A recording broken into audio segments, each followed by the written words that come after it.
जैसे ही गए बाहर निकलेंगे, पान की दुकान मिलेगी, उस पे तंबाकू बिक रही होगी, सिगरेट भी बिक रही होगी, बीड़ी भी बिक रही होगी। थोड़ा सा और आगे जाएंगे, चूड़ियों की, लिपस्टिक की, क्रीम की दुकानें होंगी और वहां हमारी आपकी माँ बहनें बैठी हुई होंगी, खरीद रही होंगी, मर्दों से खरीदो फरोख्त कर रही होंगी। थोड़ा और आगे बढ़ोगे तो चाय की दुकान मिलेगी, चाय की दुकानों पर भी सिगरेट और बीड़ी और राज और खैनी, सूरती, ये सब तुम्हें बिकते हुए मिलेंगे। कुछ और आगे बढ़ोगे तो बाकायदा शराब की दुकानें भी तुम्हें मिलेंगी।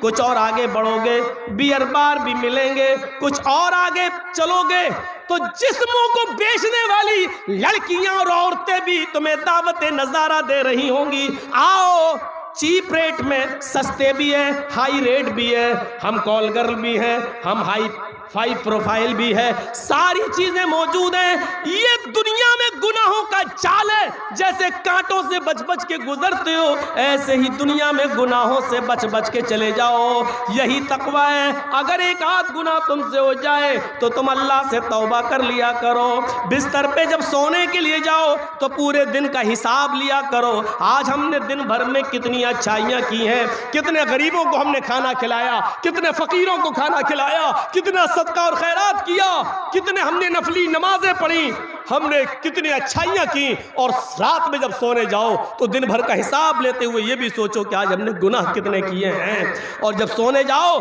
तो ये मत सोचो कि सुबह हम सही सलामत उठेंगे।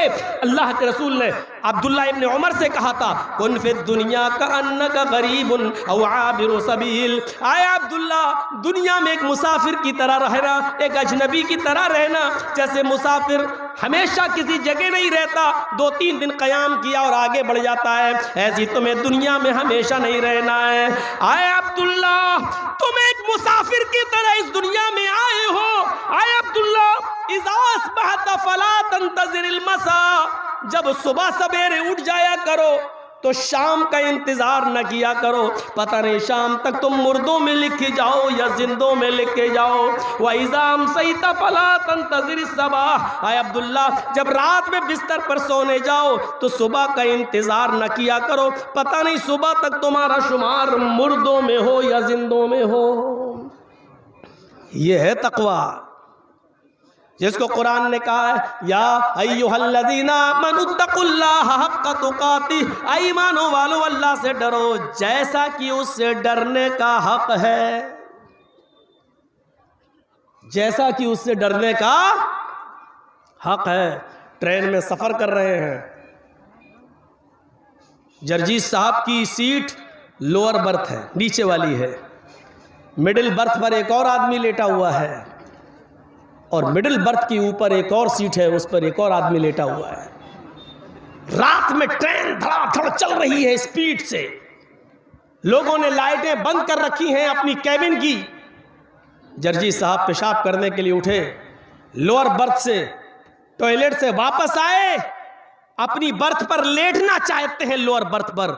अचानक नजर पड़ती है मिडिल बर्थ पर जो आदमी लेटा हुआ है उसकी ऊपर वाली जेब में 2000 रुपए नोट की एक गड्डी है जो बाहर निकल रही है। जर्जीस साहब ने सोचा बहुत अच्छा मौका है, पूरा कोच सो रहा है, निकाल लूं। ये तो ऐसे सो रहा है कि इसके फरिश्तों को भी पता नहीं कि इसकी हालत क्या है, निकाल लेता हूँ। जर्जीस साहब को डर भी है, कोई देख तो नहीं रहा है, देख रहे हैं दाएं बाएं, हाँ हाँ कोई नहीं देख रहा है, सब खर्र खर्र सो रहे हैं, अंधेरा है। एक नजर फिर देखा, कोई नहीं, सब सो रहे हैं, दाएं बाएं भी देखा, सब सो रहे हैं। 2-2000 रुपए नोट की गड्डी उसके जेब से निकल रही है। अचानक हाथ बढ़ा दिया, खींच रहे हैं धीरे से ताकि उठ ना जाए, धीरे धीरे खींच रहे हैं, लेकिन डर भी लग रहा है। एक बार और देख लूं, ट्रेन में तो देख लिया, ऊपर भी देख लूं। मिडिल बर्थ के ऊपर जो लेटा है आदमी, जब हम नोट की गड्डी निकाल रहे हैं, अचानक क्या देखता हूं कि ऊपर वाला आदमी मेरी हरकत देख रहा है। पूरी ट्रेन सो रही है, एक एक आदमी सो रहा है, लेकिन नोट निकालते वक्त देखा कि ऊपर जो बर्थ पे लेटा वो देख रहा है। वहीं रुक गया हाथ। अब 2 ही रास्ते हैं साहब, मैं चोर नहीं हूँ, पैसे निकल रहे थे अंदर कर रहा था, या तो झूठ बोलूँ, एक रास्ता ये है, या दूसरा रास्ता ये है, सुन भाई अब तू भी देख लिया है तो आधा तेरा आधा मेरा, कहना किसी से नहीं, एक रास्ता ये है। लेकिन नीयत खराब हो गई, तुझे क्यों दूंगा, निकाल तो मैं रहा हूं, तो डर ये है कि कहीं वो चीख ना दे, बोल ना दे, इसलिए गड्डी निकाल रहे हैं। तीसरा रास्ता ये कि लेके भागो और चलती हुई ट्रेन से कूदो, अपनी जान का जोखम में कोई नहीं डाल सकता है, इसलिए ये खतरा तो आप मोल ले नहीं सकते। वही 2 रास्ते, या तो झूठ बोल दो भाई निकल रही थी हम अंदर कर रहे थे, या ये कहो कि निस्फुल ली व निस्फुल लकुम, आधा मेरा आधा तेरा, हाफ हाफ। जब ऊपर वाला आदमी आपकी हरकत देखता है तो आपकी हिम्मत चोरी करने की नहीं होती, आप उस नोट की गड्डी को अंदर कर देते हैं। एक मामूली इंसान जब आपके मामूली जुर्म को देखता है तो आप जुर्म करने की हिम्मत नहीं करते हैं। शराब की बोतल हाथ में लेते हुए, चोरी करते हुए, जिना करते हुए, आईपीएल के मैच में दड़े और सट्टा लगाते हुए, अगर यही ख्याल एक मुसलमान के दिल में पैदा हो जाए कि दुनिया की सारी निगाहें मुझे नहीं देख रही हैं लेकिन अल्लाह रब्बुल आलमीन की निगाहें मुझे देख रही हैं, वो बसीर है, समीअ है, वो सुनता भी है और देखता भी है। सुनता है तो इतना ज्यादा सुनता है कि काली रात में, काले जंगल में, काले पहाड़ पे चलने वाली काली चींटी के पैर के रखने की आहट को भी वो इतनी बुलंदी से सुन लेता है। काली रात में, काले जंगल में, काले पहाड़ के ऊपर चलने वाली काली चींटी के पैर के रखने की भी आवाज़ वो इतनी बुलंदी से सुन लेता है। और देखने का हाल यह है कि वो देखता है तो समंदर की तारीकी के अंदर भी व्हील मछली जो 40 टन गोश्त खाती है, एक दिन में उस मछली के पेट के अंदर भी कितने अंडे हैं, उन अंडों की गिनती कितनी है, वो उसको भी जानता है और उसको भी देख रहा होता है। मेरे प्यारे साथियों, वो समी है, वो बसीर है। हमें मेरे माँ बाप ना देख रहे हो, हमें पुलिस नहीं देख रही हो, हमें कोई नहीं देख रहा हो, लेकिन अल्लाह की ज़ात तो हमें देख रही है। अगर ये तसव्वुर हमारे अंदर पैदा हो जाए तो हम गुनाह के करीब न जाएं। इसी का नाम तो तकवा है कि हम शराब नहीं, अल्लाह देख रहा, छोड़ हट, नहीं पिएंगे, ये है तकवा।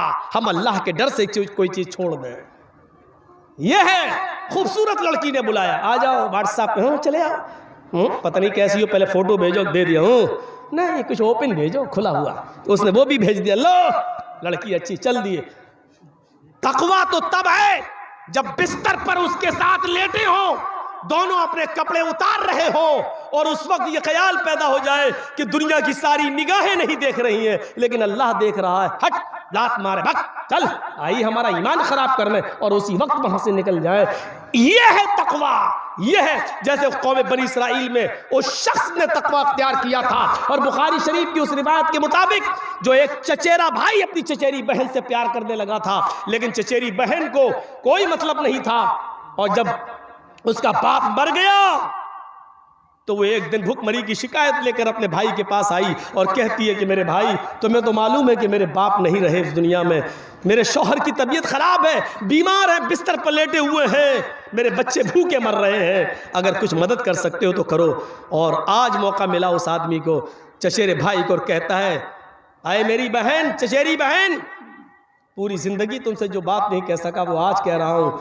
चचा की ज़िंदगी में मैं तुम्हें नहीं पा सका, मैं तुम्हें चाहता हूँ, अगर तुम्हें मंजूर हो तो आज की रात मेरे पास आ जाना, तब मैं तुम्हें इतने दिनार या दिरहम मैं तुम्हें दे दूँगा। वो ठुकरा के चली गई, लेकिन वहाँ घर पहुँचती है तो अपने शौहर को देखती है बीमार है, अपने बच्चों को देखती है कि भूखे हैं, बेचारी मजबूर हो जाती है और फिर वादा कर लेती है कि ठीक है, रात की तारीकी में हम अपने शौहर को सुलाकर, अपने बच्चों को सुलाकर तेरे पास आ जाएंगे, लेकिन तू मुझे थोड़ी सी मदद कर दे। उसने 60 दिरहम दे दिए।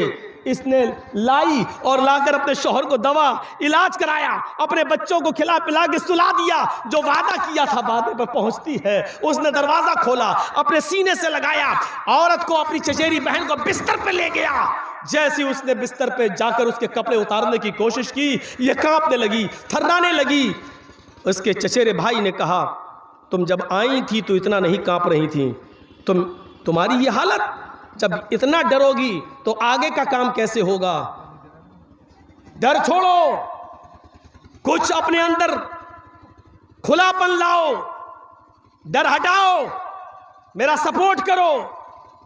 और ये कहकर जैसे ही उसने हाथ बढ़ाया, इसकी चचेरी बहन ने उसका हाथ पकड़ते हुए कहा, इत्तक़िल्लाह या इब्राहिम, आए मेरे चचा के बेटे, अल्लाह से डर जा। आज तक मेरे चेहरे को भी किसी ने नहीं देखा और आज तू है जो मुझे अपने बिस्तर